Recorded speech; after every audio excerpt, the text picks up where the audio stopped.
Hello viewers, welcome to 3R classes. प्राचीन भारतीय इतिहास में आज पढ़ेंगे गुप्ता डायनेस्टी यानी गुप्त साम्राज्य। वही आप लोगों से छोटी सी रिक्वेस्ट है, क्लास शुरू करने से पहले प्लीज़ वीडियो को पूरा ज़रूर देखिएगा, लाइक एंड शेयर ज़रूर किया करिए। आप लोगों का लाइक एंड शेयर ही मेरे लिए मोटिवेशन का काम करता है, जिससे अलग अलग वीडियो बनाने के लिए थोड़ा सा मोटिवेशन मिल जाता है। देखिए, आपकी जो भी एग्ज़ाम आने वाले हैं, आपने जिसकी भी तैयारी की है, अगर आप इस वीडियो को ज़रूर देखेंगे तो इससे आपका रिवीजन होगा और आपको एग्ज़ाम में काफ़ी ज़्यादा हेल्प मिलेगी। इसी उम्मीद और विश्वास के साथ में देखिए शुरू करेंगे आज की क्लास को। गुप्त वंश का संस्थापक कौन था? श्री गुप्त वंश का संस्थापक था। और गुप्त साम्राज्य की राजधानी क्या थी? पाटलिपुत्र। आप लोग पहले से जानते हैं। चलिए आगे चलेंगे, थोड़ा बड़ा कर लेते हैं। इस वंश का पहला महान शासक होता है चंद्रगुप्त प्रथम और इसका टाइम था 319 से लेकर के 335 ईस्वी। गाइज ये भी अपने दिमाग में याद रखते चलिएगा, क्योंकि आप क्वेश्चन मिलाने के लिए भी पूछा जाता है और ये भी पूछ लेता है इनके टाइम के हिसाब से कौन सा राजा या कौन इनके समकालीन था, तो ये चीज़ें याद रखना बहुत ज़रूरी हो जाती हैं। चंद्रगुप्त प्रथम गुप्त वंश का पहला महान शासक था और इसका टाइम था 319 से लेकर के 335 ईस्वी। इसने सर्वप्रथम महाराज धीराज की उपाधि धारण की थी और लिच्छवी वंश की राजकुमारी कुमार देवी से विवाह किया था। इसकी ये रानी का नाम याद रखिएगा, कुमार देवी।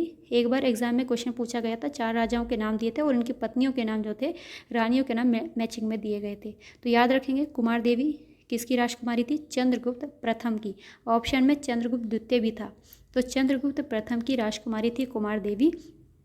और चंद्रगुप्त प्रथम ने महाराज धीराज की उपाधि धारण की थी।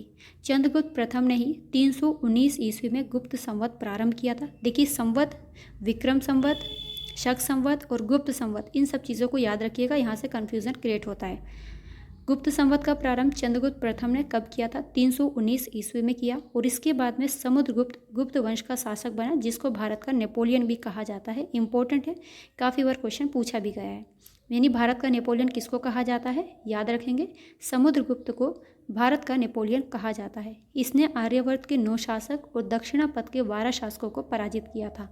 अब आप लोगों से सवाल है, कल ही बताया था, बताइएगा जरा दक्षिणापथ की राजधानी क्या थी?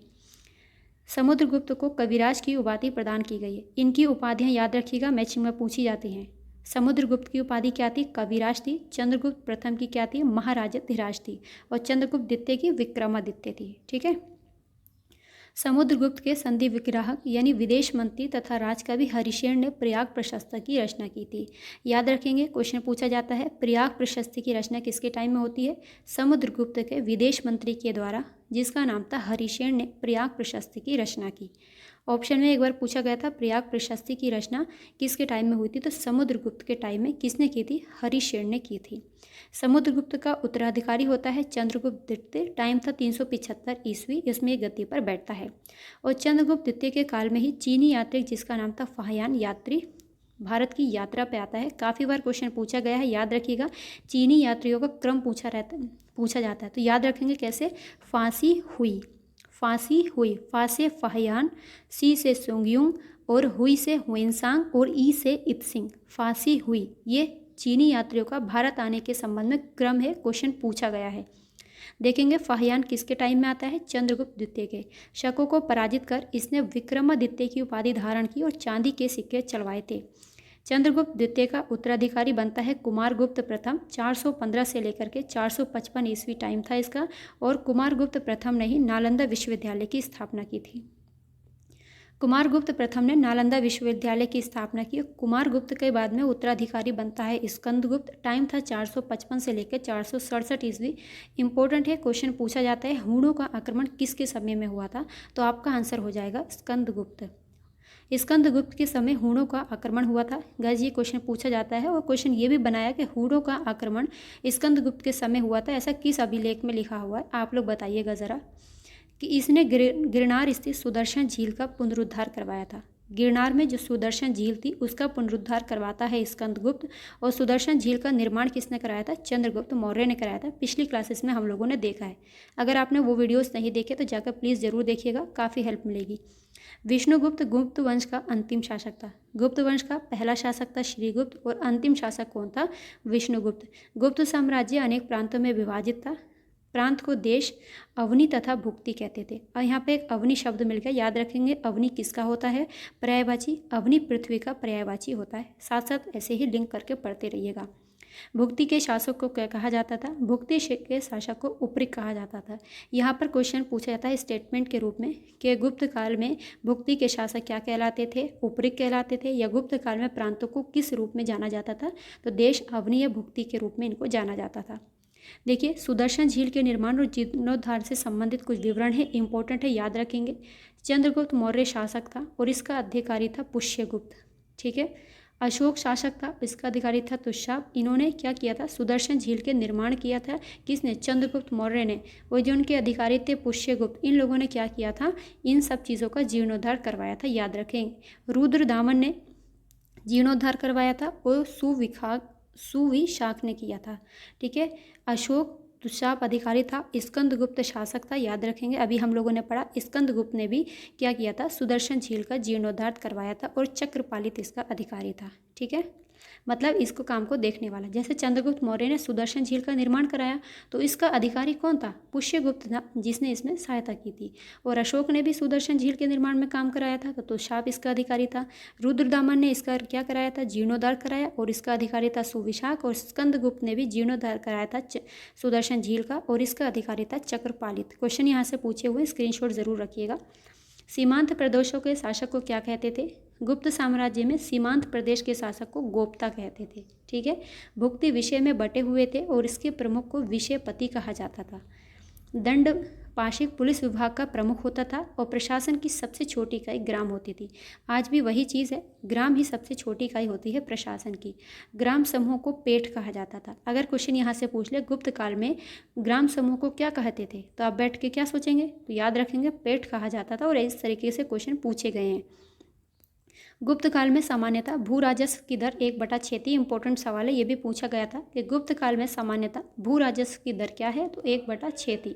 सिंचाई हेतु अर्घट या रहट घटी यंत्र का प्रयोग किया जाता था।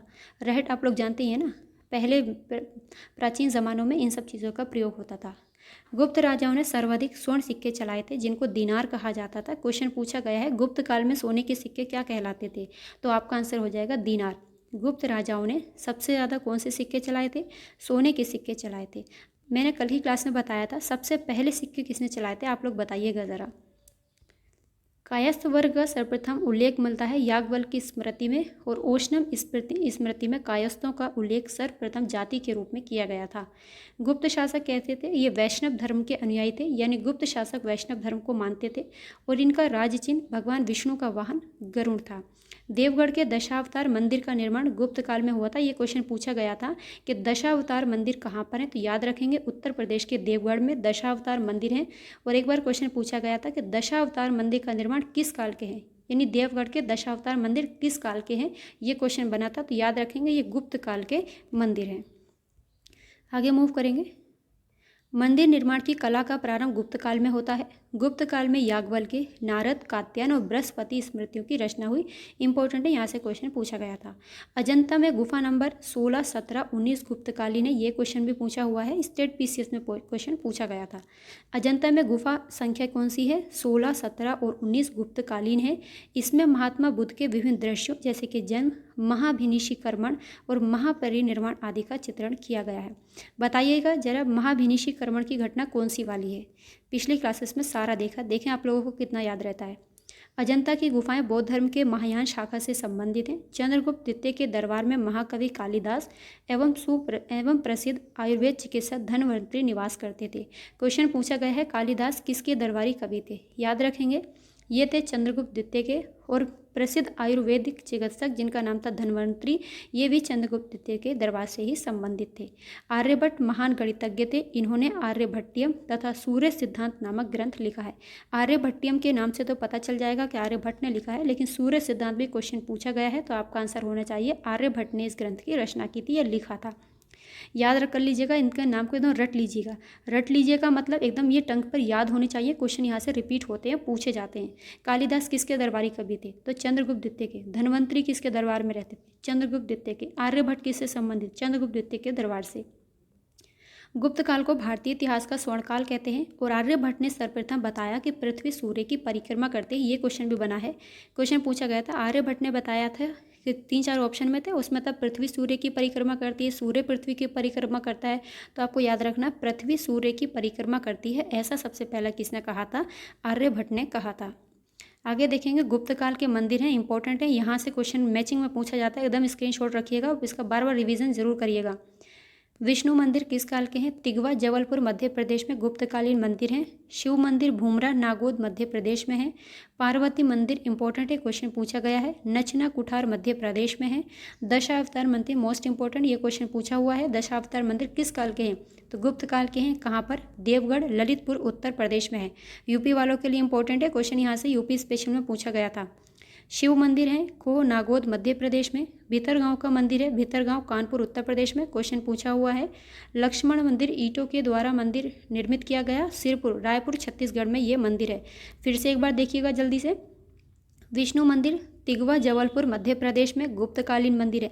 मेरे साथ साथ बोलते चलिए, जब आप लोग बोलेंगे एग्जाम में जाकर जब करेंगे आपकी ज़बान पे ये चीज़ें आ जाएंगी। शिव मंदिर कहाँ पर है? ये है गुप्तकालीन मंदिर है, भूमरा नागौद मध्य प्रदेश में है। पार्वती मंदिर नचना कुठार मध्य प्रदेश में गुप्तकालीन मंदिर है। दशावतार गुप्तकालीन मंदिर देवगढ़ ललितपुर उत्तर प्रदेश में स्थित है।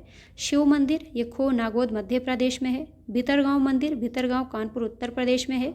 लक्ष्मण मंदिर ईंटों द्वारा निर्मित मंदिर है, सिरपुर रायपुर छत्तीसगढ़ में ये स्थित है। चलिए आज की क्लास हमारा गुप्त साम्राज्य कंप्लीट होता है। अगली क्लास में वाकाटक राजवंश देखेंगे, तब तक अपना ख्याल रखिए, पढ़ते रहिए। वीडियो अच्छा लगा हो तो लाइक एंड शेयर ज़रूर करिएगा, कामयाबी ज़रूर मिलेगी, बस बार बार रिवीजन करते रहिएगा। बाय।